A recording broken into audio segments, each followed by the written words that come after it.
I'll take care of it.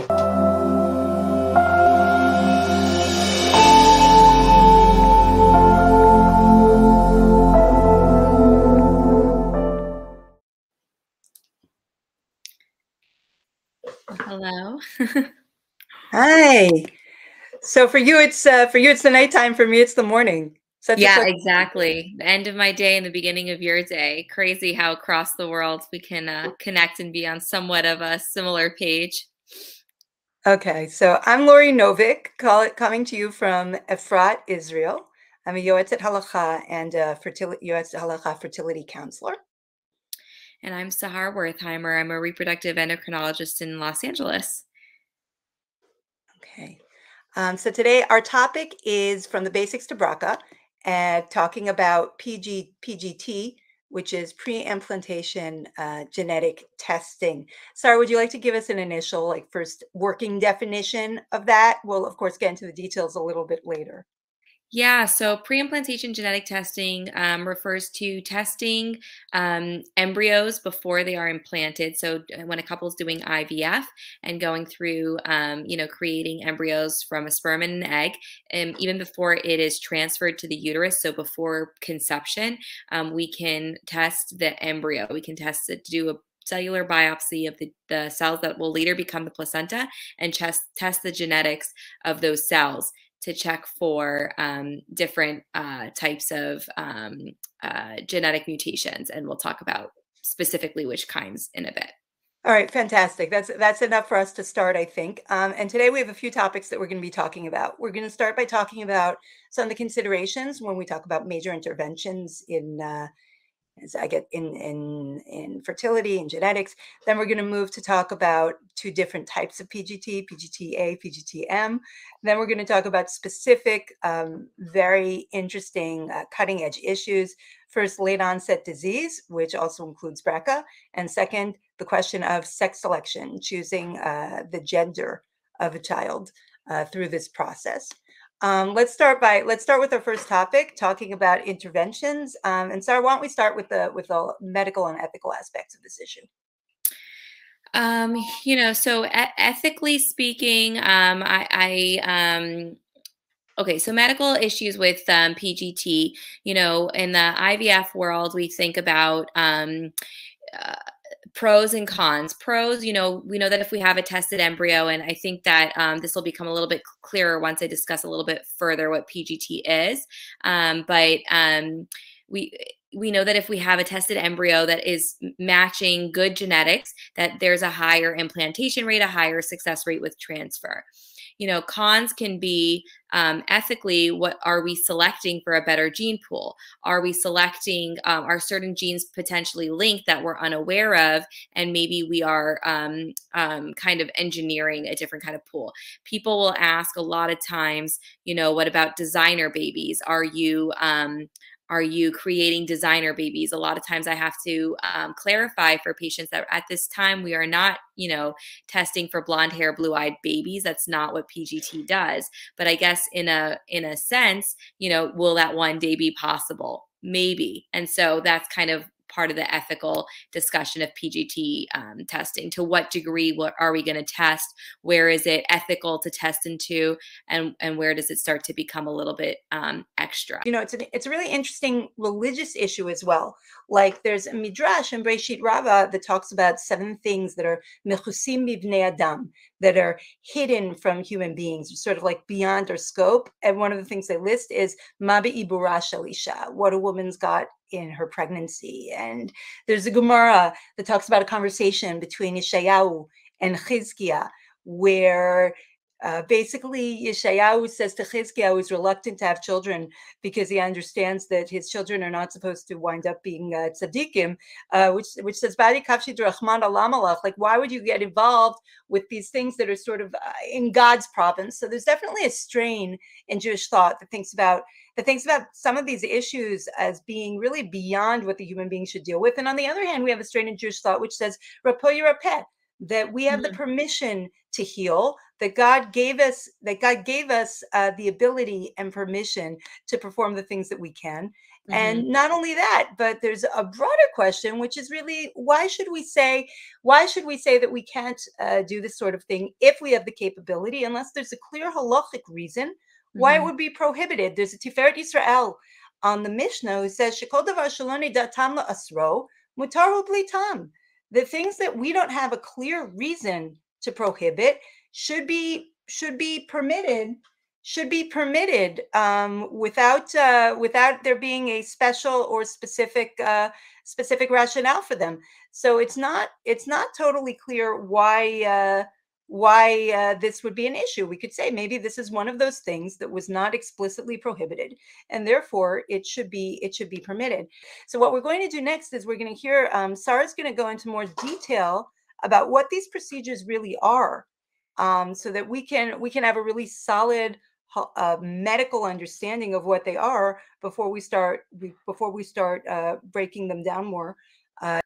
Okay, so basically, preimplantation genetic testing, like I said earlier, just to recap, we can test the embryo before conception, test some cells, as you can see here, the cells that are on the perimeter of this embryo. I don't know, can you see my arrow or no? Probably not. I don't see your cursor arrow. The cells that are going to become the placenta, we take a little biopsy of those cells and we can test them for genetics. There's two main types of what we can test for. The main one that we kind of extend in America, at least, to almost all our patients is called PGTA. And so if you show the next slide, I can control. Oh, I can control too. Check that out. Yes. So sorry. Yes, so so this is the part that becomes the placenta. This is the inner cell mass that will become the fetus. This is the pipelle that takes a few cells for biopsy. And what I like here is that this little depiction of the Petri dish with the green checks and the red X's shows that we're not really changing the nature of the embryo. We're just revealing what it really is. And that, I think, is a really important part for people to understand, especially when they say to me, you know, can you help me have a boy or a girl, like sex selection? It's not that I'm making the embryo's nature any different. It's just that I'm revealing what it is.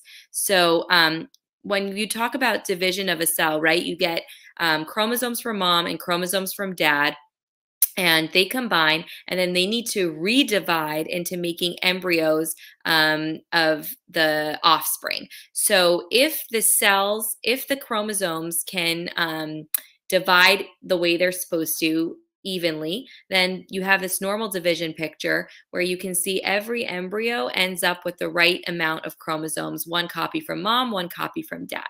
However, a woman's eggs are around since the beginning of her life. She's born with the most amount of eggs she will ever have. It decreases from there throughout her reproductive lifespan. Those eggs that were in her ovaries since she was born, whenever she's ready to use them, come out from the vault, and they combine with the sperm and they create the embryo. So as you can imagine, if they've been sitting around since the beginning of her life, that the cell machinery that combines with the sperm and then redivides becomes a little bit sticky. And so the might not be such a clean break in chromosomal number. And so what can happen is that she can end up contributing the egg, that the faulty egg, let's say, can end up contributing an extra amount of chromosomes or a decreased amount of chromosomes.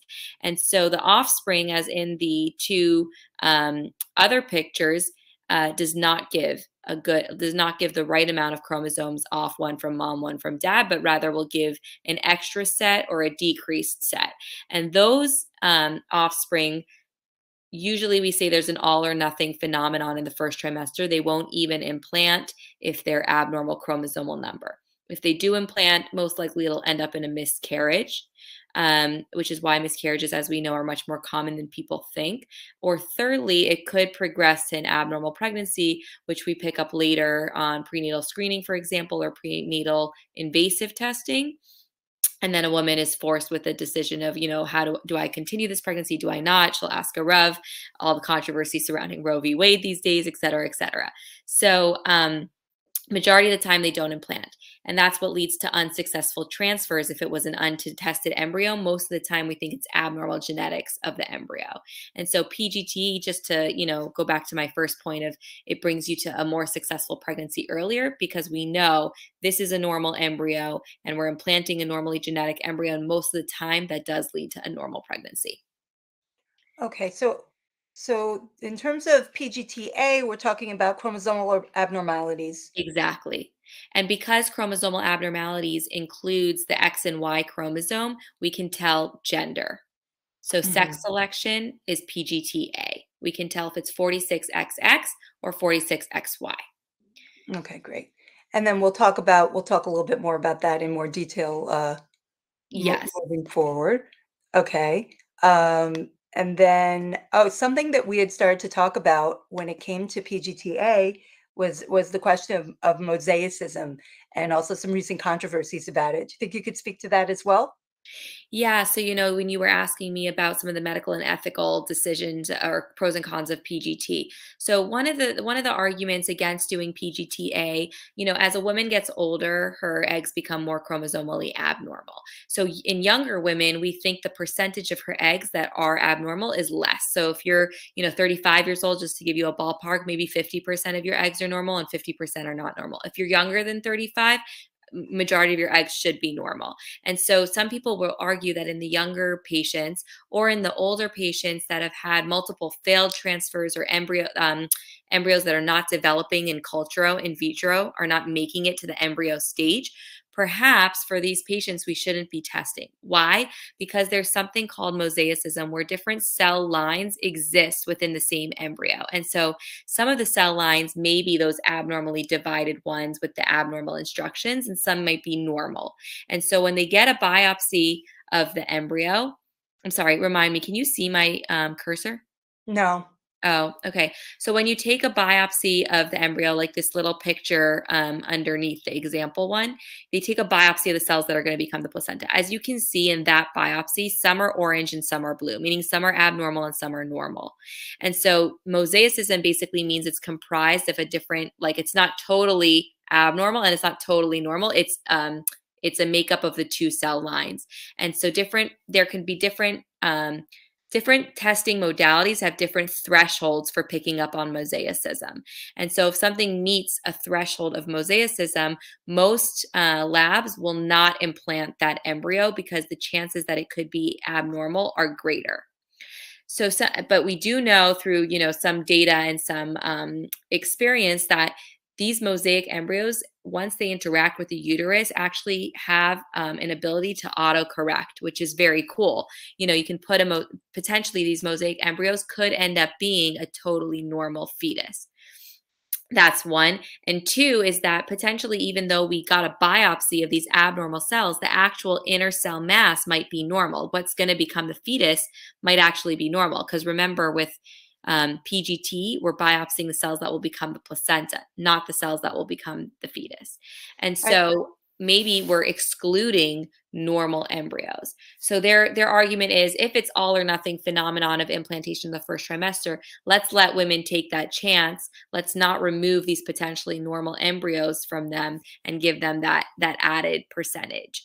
And that becomes a debate between do we want shorter time to pregnancy or do we want greater percentage of success overall? If we were to test all 10 embryos that this woman has, yes, it might take 2 years to finally implant the normal one, but at least we'll have implanted it versus if we exclude it from the beginning. All right, so just to make sure that I understand what you're saying. So generally speaking, when we're talking about performing PGTA, the cases in which we're going to perform PGTA are cases where there's a reason to be concerned or a known chromosomal issue for with the parent, right? Or No. So PGTA or is basically done on anybody, all comers. So in America, at least I know in Israel it's a little Mhm. bit different. In America, if I see a couple with regular infertility, no specific reason, I will offer them PGTA on their embryos. And the reason is because we know that if a couple makes 4 embryos, for example, and I find that 2 of them are what's called euploid or normal chromosomal number embryos. If I implant those embryos and her transfer, if I implant a normal chromosomal embryo, she has a very high percentage of successfully achieving pregnancy with that embryo. If I Right. So, don't test the embryos, I don't know how many of them are chromosomally like what's chromosomally normal and what's not. I could put the one that's normal in by accident, or I could put in one that's not normal and she may not have a successful transfer. And I will not know what the reason for that unsuccessful transfer was. Was it abnormal genetics of the embryo? Was it something that had to do with her lining? So my argument is not just to do it for shortened time for pregnancy, but also in case we fail a transfer, we've now done, I tell everybody, you know, IVF is both diagnostic and therapeutic. We're learning things about you. Yes, I might say a 35-year-old has a 50% chance of normal eggs, 50% chance of not normal eggs. But what if the reason you have not been getting pregnant is because your egg quality is actually worse than other women your age? These are things we can only reveal once we kind of go through these steps. right. So that it is interesting difference between America and Israel, because in Israel it would be more if there's a known chromosomal issue, or and which is interesting, specifically in the cases that you also mentioned, as cases where there's an argument sometimes to go with a borderline or mosaic finding on an embryo, insofar as cases where we're talking about an older woman or where there's been a history of problems with implantation. It's not a standard recommendation here otherwise. And I think that's because there's this also another complicated issue, right? There's, to some extent, it's almost like a stress test on an embryo to perform the PGTA. Not every embryo is going to make it. So I think that's also part of the consideration here. And additionally, it adds a whole other step to the IVF process. Mm-hmm. But I understand, it's certainly there's a compelling medical case, I think, to be made in both directions. Like what you're saying is that look, you have the opportunity to do something which could potentially substantially increase the odds of successful implantation. Why wouldn't you do it? But that's actually those differences between policy, or that question of, is this something that's a standard across the board, or is it something that it's going to be case specific, is going to be particularly relevant a little later when we're going to talk about sex selection. Okay, I'd like you, if possible, to give a little bit of an introduction also to PGTM. And that way we'll have a lot of the medical information that we need, and I'll move in after that to some of the halacha considerations. Yeah, so PGTM is essentially the same. It's the same technique as PGTA, where we biopsy those cells that are going to become the placenta. What we then do, or how we test those cells and what we're testing them for, is different. So basically, we all can carry autosomal recessive diseases that we're not necessarily affected by. Some of the famous ones in the Ashkenazi Jewish population might be Tay-Sachs, Gaucher's disease, and the Sephardic population might be like congenital adrenal hyperplasia, for example. And even though we may carry them, our children, if our partners are not affected by them because of Mendelian genetics, they're not gonna, our children will not have those diseases. However, if our partner carries the same disease as us, then we have a 25% chance of our fetus not just carrying the disease, but being affected by the disease. And so, for some diseases that might be lesser of a big deal, and for some it might be a greater deal. Cystic fibrosis, for example, is a really bad disease that we wouldn't wish on anybody to have, if we could prevent it. So what we can do these days is we can take a expanded genetic carrier panel. It's a blood test, and we can know out of 280 plus diseases, different panels test for different amounts of diseases, what we carry out of the known, obviously the known genetic, the known gene diseases. So if I strongly counsel all my patients to do that, especially if we're going through the trouble of everything IVF entails and the expense and whatever. We should at least, I think it's the responsible thing to do in the 21st century, to know if we overlap for these diseases, because even if you choose not to test your embryos for that disease, at least you'll be mentally prepared. That being said, what we can do interventionally is we can create a probe that is specific to the couple's genetic mutation. So they'll give us DNA through a swab or whatever it is. We'll create a probe. It takes about 4 to 6 weeks. And then we can actually test the embryos for that genetic disease. And the probe basically aligns with the genes, and we amplify it through PCR, et cetera, and we can figure out which embryos carry the disease, which embryos are affected by the disease, and which embryos may be totally unaffected. And then we can not implant those embryos that have that genetic disease. Okay. Now, when you talk about these genetic diseases, what are the criteria? I know a little bit about what goes on here in Israel. What are the criteria in America for determining what you can perform PGTM on and what you can't? So you can perform PGTM on any of these diseases that come on these standard expanded genetic carrier panels. You can also do it on some autosomal dominant diseases, for example, the BRCA gene. So if you know that a woman is a carrier for BRCA, there's so many reasons to get tested for BRCA, including a woman's own personal prophylaxis and risk reducing surgeries. But in addition, fertility wise, she can prevent that gene from being passed on to her offspring. And there's a bunch of, ethical questions that might come into play with that as well. But we can test for that too. A lot of times a couple will come to me and say, we have, I have Crohn's disease, for example, was one I've gotten before. Is that something that I can genetically test my embryos for? And so some of these multi-genetic or multifactorial ones, no, we can't. Some of them, I don't know if there's a specific gene mutation. I mean, the literature on this is just, the data, the recent research is a lot. It's kind of beyond me. And I'll send them to a genetic counselor, and usually they'll know if there's a probe or a specific genetic mutation that can be tested for. And so almost anything that we can test for, we can create a probe for. But it is sometimes, for some of these more obscure ones, a discussion. Okay. So in Israel, there are a lot more limitations on using PGTM. It's not just up to the discretion of the individual patient or the individual physician, but in fact, there are panels. There's a national policy Mm-hmm. which lays out. There's some cases, let's say something like Tay-Sachs, which are cut and dry, and there Yeah. are other cases. There are other cases which have to be adjudicated on an individual basis by a panel Interesting. to see if PGTM can go ahead.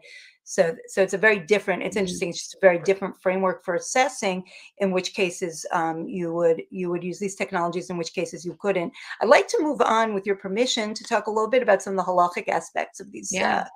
of PGT. Yeah. And here the halachic discussion of this naturally is pretty recent. And it's recent because technologies are relatively recent, which also means that there's one of these exciting cases where it's sort of like halacha information. And at the Mhm. same time, because these technologies are already being offered to couples, and it can be critically important to a couple to avail themselves of this of these options of this type of testing, rabbis have had to weigh in on a lot of these issues. I mean, we started off talking about, sort of like, from a religious framework, that tension between the ability and God's permission to us to heal, and the ability that He's given us to perform this type of testing, and the fact that it's not prohibited, with also some questions about what are sort of the limits of what human beings should stick our heads into, as it were. And so when it comes to issues of PGT, let's say, for example, the classic case would be something like Tay-Sachs, which unfortunately, it's very cut and dry. If you have two Tay-Sachs carriers who are married, and want to conceive, it's 25% chance of any child being afflicted. Being afflicted is a death sentence, and it's a terrible death sentence at that, at a very early age. And Rabbanim started by kind of weighing in on that kind of more clear-cut case. So, for example, here on the sheet, we have Rav Yaakov Ariel saying, "Im yivaled chalila yeled chole, tzarich lishkol hitev lefi matzavam hanafshi habriyuti, haim הם מסוגלים לנסות שנית." He says, look, there might be couples who might want to try in the natural function, and doing this in a natural way. And it's a real question if that's something that a couple should do.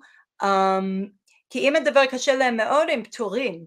אך אם רוב הסיכויים שילד יהיה חולה, אל להם ללדת ילד בדרך טבעית. Look, in some cases, we can say that it's up to the couple. They're exempt from procreating, but they have a choice about whether they want to try doing something naturally or not. But in a case where most of the chances are, let's say with Tay-Sachs, most of the chances are No, I'm sorry, with Tay-Sex, it's not most of the chances, but in a case where most of the chances are that the child is going to be sick, they should not go ahead with not natural conception. I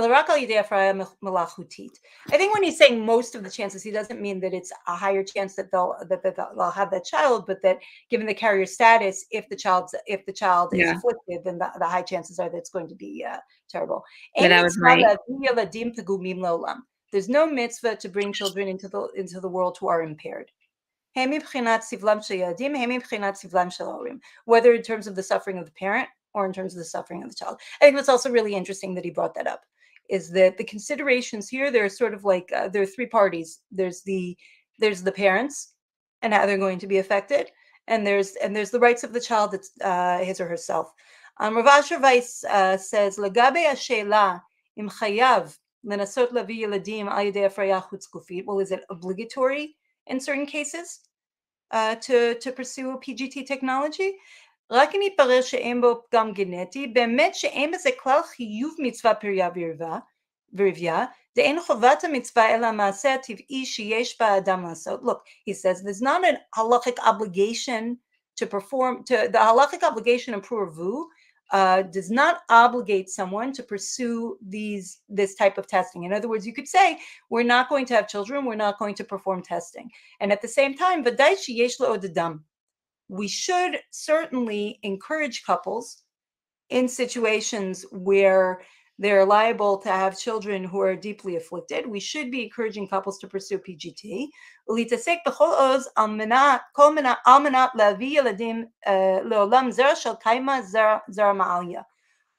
he says, in that case, we should do everything we can to enable them to have healthy children. And it's clear to me that even if it's not obligatory from the perspective of the halachic obligation to procreate for the couple to pursue advanced reproductive technologies such as PGT, it is certainly something that he would be encouraging, and not just encouraging, but he would see it as a fulfillment of the mitzvah. In other words, a couple could have a choice and say, look, given our genetic profile, we're not obligated to have children. But if the couple go ahead and pursue PGT, they can fulfill the obligation to have children, even though this is not, as it were, the classic natural way to conceive. And there are even Rabbanim, like here in the bottom here, Rav Shlomo Daichovsky, who says that if you have two couples who are carriers for a serious disease, it's prohibited for them to get married unless they're going to agree, or to conceive unless they're going to agree to undergo these technologies. So you have really a range of views, from tolerance to encouragement to saying that it's obligatory in certain cases. And I think as PGT becomes better and better known, and as we gain confidence with the use of the technology in a wider range of cases, we have more and more rabbinic support in a wider range of cases to pursue PGT. So really, from a halachic perspective, in very many cases where it would be medically recommended, a couple is going to be given halachic support in pursuing PGT. What becomes more complicated halachically, and as you were saying, ethically, are cases like the one of BRCA. So, like, let's say in the BRCA case, I don't know, why don't you give us a little bit more of the medical background, and then I'll talk a little bit more about the halachic aspects.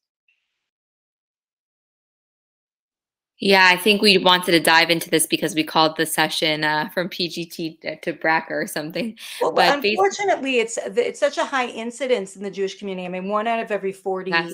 Ashkenazi Jew is going to be a carrier for BRCA. Yes. So, very high percentage. I screen everyone. So basically, based on somebody's family history or who's affected in their family with either breast, ovarian, prostate, pancreatic, melanoma, or even uterine cancer is a little bit more controversial.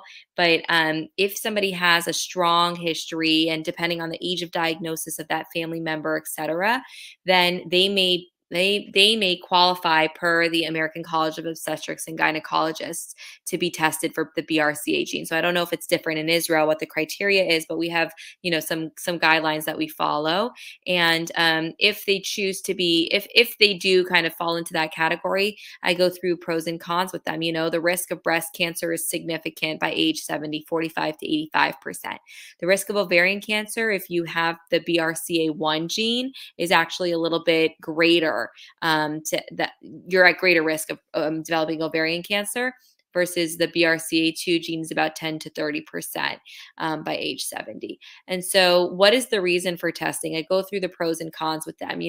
Like I alluded to earlier, you can actually have risk reducing surgery on yourself. So if you got a prophylactic bilateral mastectomy, you could highly decrease your risk of breast cancer. And then if you had a bilateral oophorectomy, so if you removed both your ovaries and the tubes, you could also very greatly diminish your chance of ovarian cancer. And so how do you remove your ovaries? A lot of times something to think about before you do that is that you're done having children, or that if you're kind of getting to that age, we usually recommend it by about 35, 40 or after childbearing, that maybe it's time to freeze your eggs and then think about removing your ovaries. So it's a lot of very serious questions. But what it means for us kind of in the context of PGT is that we can test the embryos for the BRCA gene. And like I said, kind of an ethical question. I think this might be, am I moving on to our next slide if I talk about the ethical discussion about BRCA? Sure. Yeah.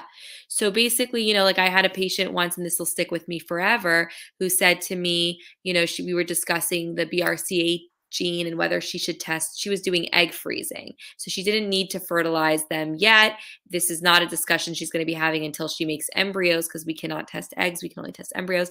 But we were discussing, do you want to get tested for the BRCA? She knew she was a carrier. Would you in the future want to be testing your embryos for BRCA? And she said, on one hand, she does. And on the other hand, she's a BRCA carrier. And what would have happened if her mother had, tested her embryos and not implanted her? Like her whole existence was not just about her cancer, potential for cancer diagnosis. She has a whole life. And the BRCA gene is one aspect of it. And so that was, very moving for me. This person it's a sum of parts that's so much greater than just that gene and what it could mean. And on the other hand, for some people it's devastating. So it's a really difficult conversation. I'd love to hear the halachic perspectives on that. Yeah, I mean, it's very difficult because it's different. It's different from, let's say, a quote unquote, I don't know if we can say standard, but a standard case of PGTM, because here we have a situation where, on the one hand, yes, we're talking about a dominant gene. So if someone has it, a 50% chance, or I think it goes up to 75% if both parents are carriers. And being a carrier means that it affects you. It affects you for life.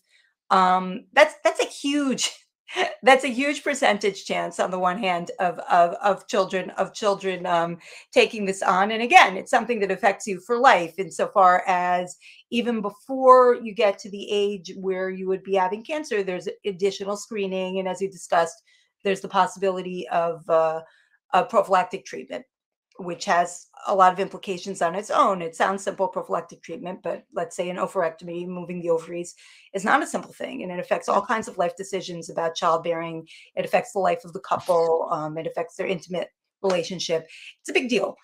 So on the one hand, you have this mutation where the current medical guidelines for how to handle the mutation, because of the much higher incidence of cancer, are really things that are going to affect someone's life. And on some level, it can be for people almost like a cloud hanging over them.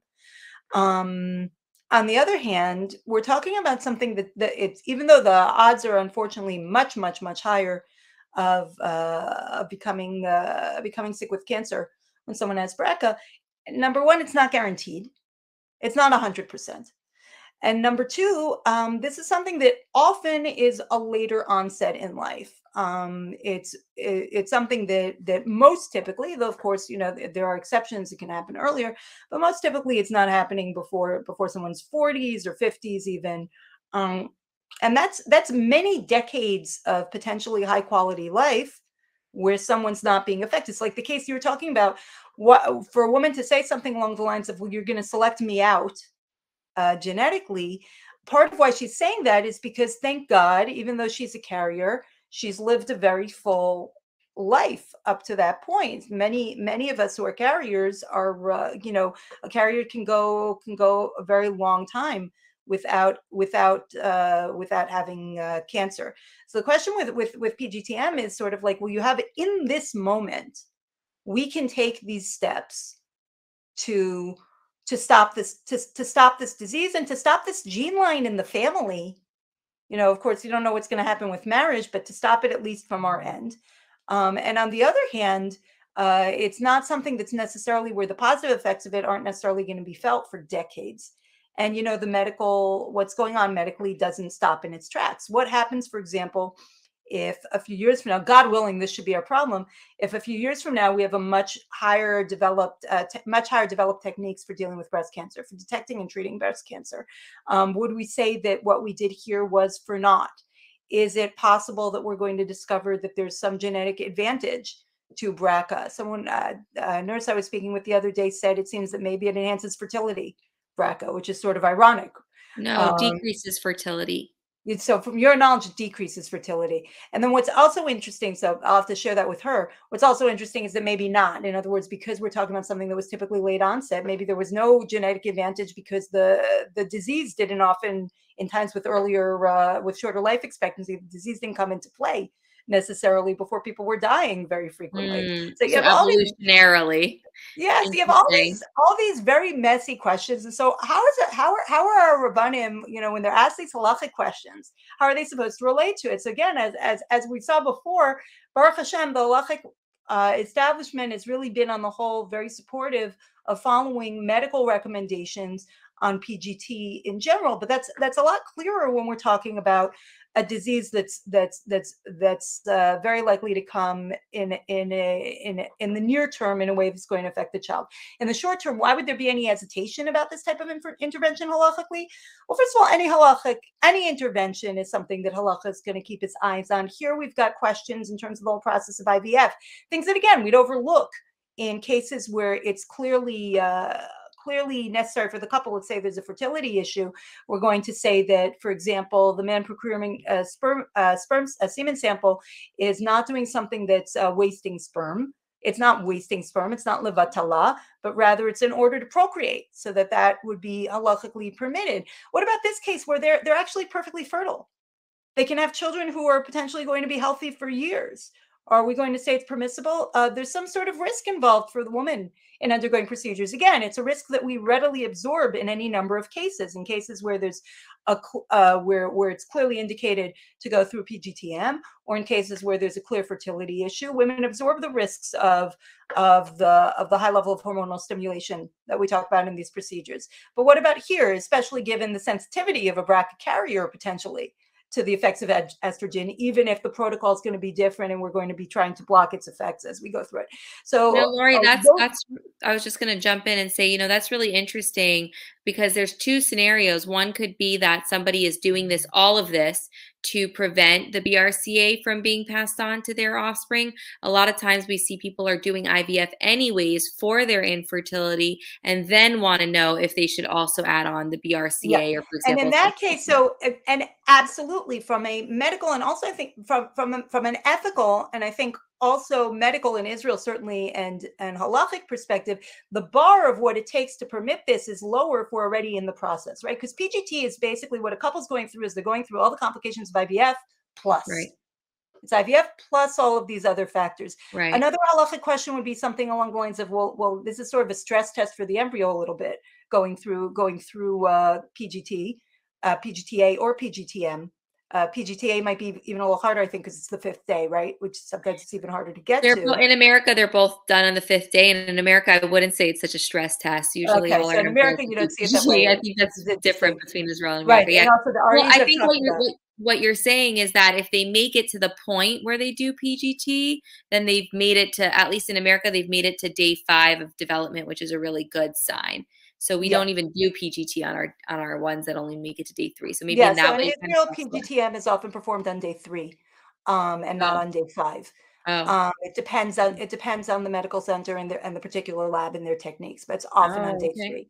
okay. Um, in any case, so those are all questions that arise, and this is still not fully worked out halachically. Also in Israel, so on the whole, BRCA, PGTM for BRCA is not going to be suggested. It's going to be raised as an option, and generally speaking, it's going to be permitted by a hospital ethics committee.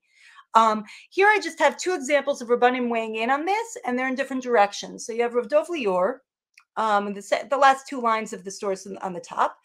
He's a modern Dati Leumi Rav who says, "Machla she'amura להתגלות בבלד רק לאחר עשרות שנים, נראה שאין לחשוש כלל, אלא יש לבטוח בקדוש ברוך הוא, רופא כל בשר, וייתכן מאוד שעד אז ימצאו פתרון רפואי למחלה."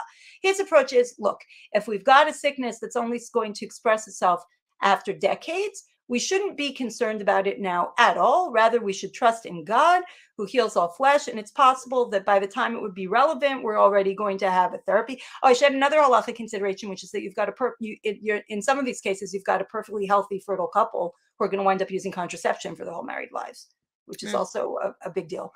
So that's one perspective. But then I also brought Rav Avigdor Nebensal, who's also a contemporary Dati Leumi Rav in Posek, who says, when last line here, when we're talking about Zman Hofat Machala, when it's a delayed timing of the disease appearing, Yesh linhog lefi harefua kayom. You're supposed to act in accordance with the medicine of today. In other words, he's basically saying you can't talk about, of course we trust in God, but there are no guarantees. If what the physicians would recommend today, even knowing that this illness will often manifest only decades out, is to pursue this type of technique, then we pursue this type of technique. So basically what he's saying is he's leaving the option open. So what's interesting is that you're going to have some Rabbanim who are going to say, let's hold off on this. This is sort of like a borderline case, more so in Israel than in America, where I think it sounds like it's more standard. But in Israel, it's still somewhat of a borderline case. Let's hold off on this. Don't rush to do this. But you have other Rabbanim who say, no, look, there's room to do this. If the medical establishment thinks that in accordance to what we know now in the medical situation now, there's a compelling case to do this, then this isn't, he wouldn't say it's obligatory for a couple. We heard phrases like obligatory come up in cases of like Tay-Sex.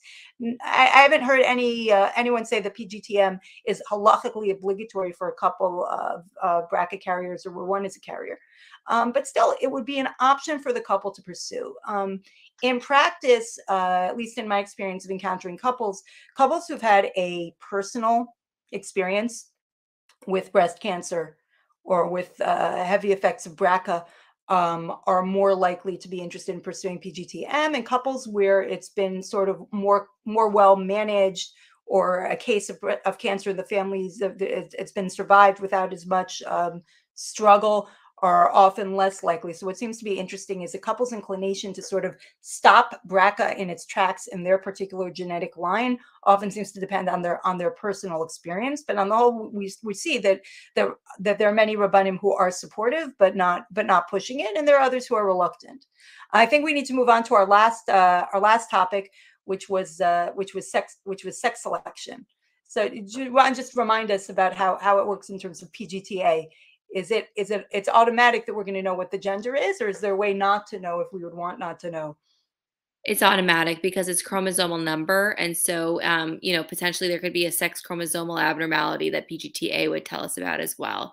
So PGTA will tell us if it's a normal amount of chromosomes, so 46, or if there's an extra copy of one chromosome or what a decreased copy, and then it'll also have right next to it, 46XY, 46XX.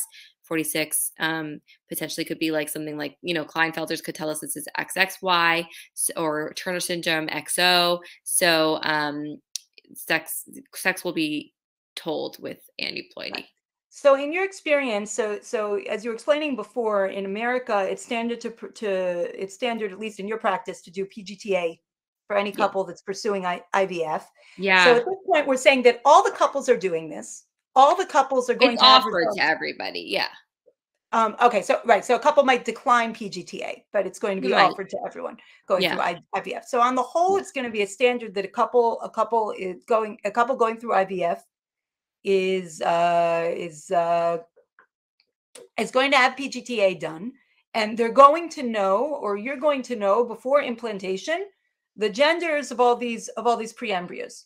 So the question is this something that you raise and you explicitly discuss with every couple that's looking at this, or is this sort of if they raise it, you'll talk it over with them? How does it kind of work out in practice in those cases? In my practice, I mean, so some centers are not as big proponents of PGTA, so I don't want to make a blanket statement, but I'd say a lot of private practice in America, probably the majority, will offer PGTA. It's mentioned in the, in the initial consults, kind of like, this is what we can do at this stage of the, as we're explaining, how IVF works, and that we develop from the fertilization, we develop embryos, and at the day 5, day 6, day 7, they're called blastocysts, etc. That's the point at which I would discuss. We can do a biopsy on the embryos at this point called PGTA. That'll tell us if they're normal chromosomal number. It'll also tell us gender. And I usually do recommend PGTA for most of my And so couples. do couples jump on the gender question? Meaning, is it a standard part of choosing when there's a choice of more than one? I'd say they're all Potentially pretty at the excited embryo. about it. And I'm yeah, sorry? I'd say they're all pretty excited about it. I would say a lot of them choose which embryo to transfer. If all else is equal, they will choose gender to transfer, a female or a male. And then some of them will say, rarely will they say, so much of this process has been so controlled for me. I want this element to be surprise. So pick the best embryo. Don't tell me the gender.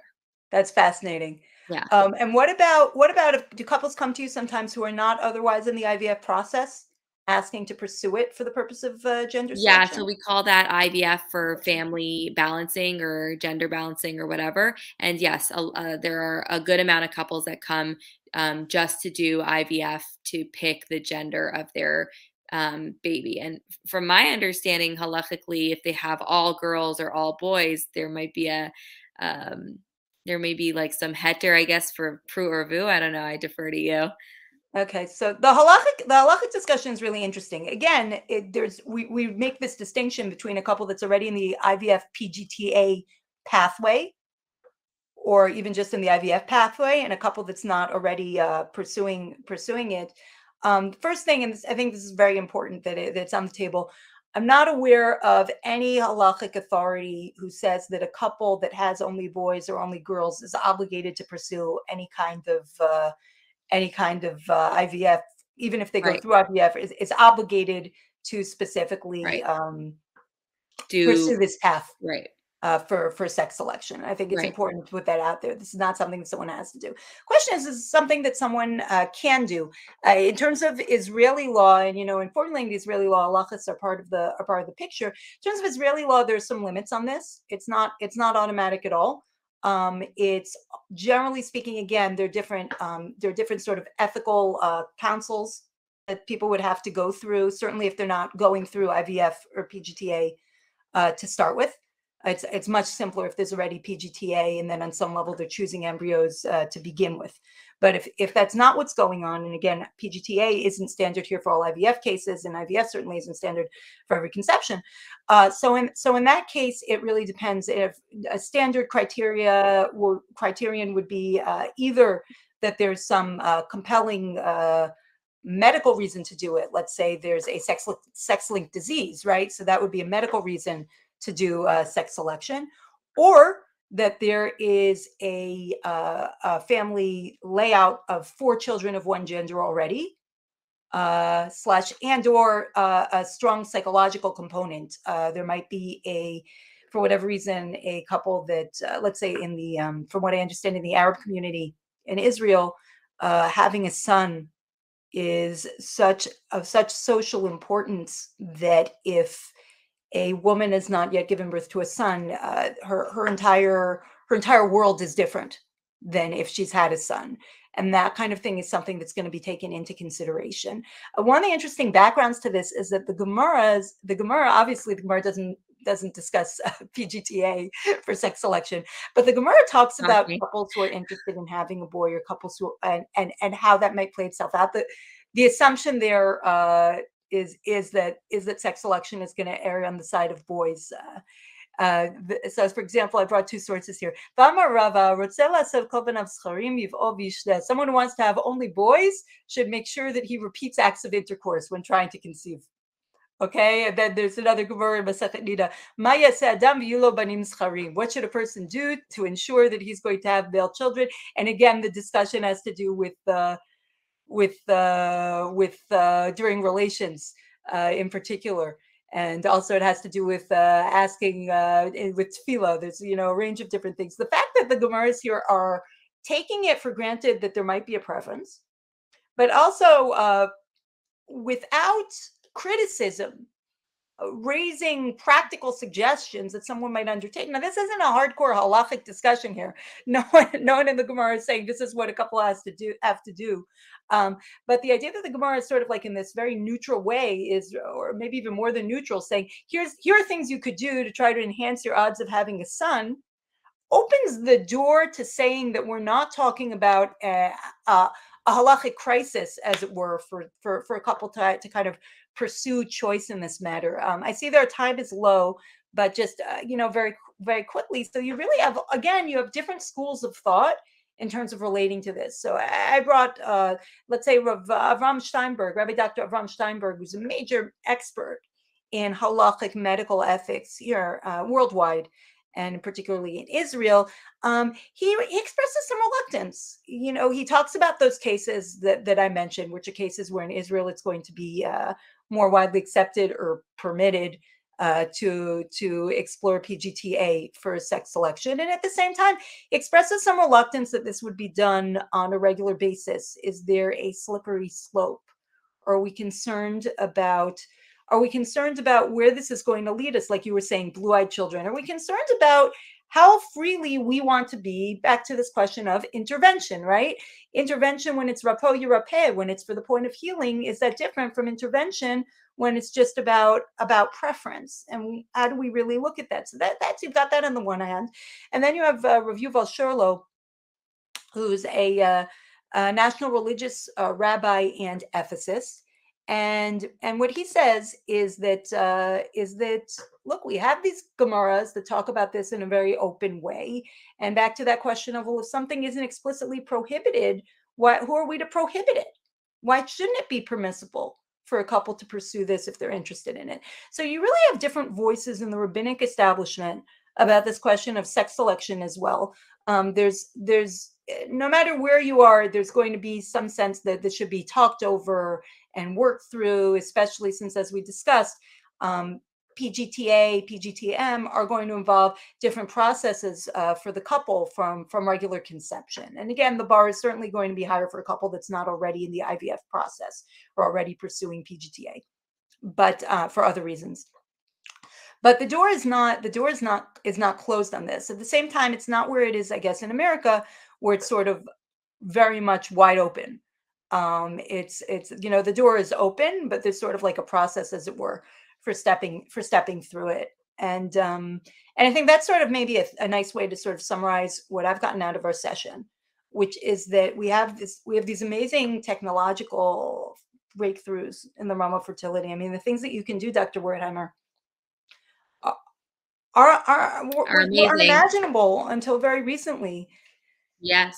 And those capabilities, it's growing all the time. I'm sorry, what did you say? Yeah, I agree with you. It's mind-blowing what we can do with our technology these days. And it's important to remember that, even I try and remind patients too, science and God are not mutually exclusive. So yeah. And so what we're seeing on the halachic end is very much a recognition that science and God aren't mutually exclusive, the sense that Hashem is the one who's given us these tools. And at the same time, the halachic establishment, while, as I said, leaving this door open, and certainly sometimes really pushing people through this door Right. where it's very strongly medically indicated. In Hmm. cases where the medicine and the ethics are less clear, I think there's a little bit more of a cautious approach. Again, not Right. slamming the door, but more of a cautious approach, because this isn't sort of the natural course of things.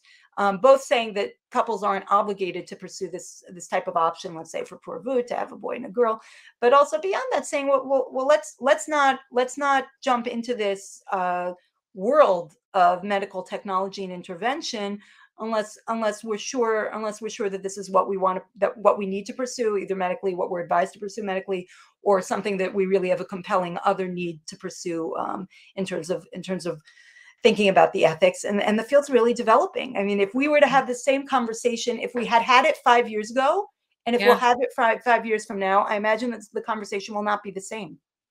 I agree.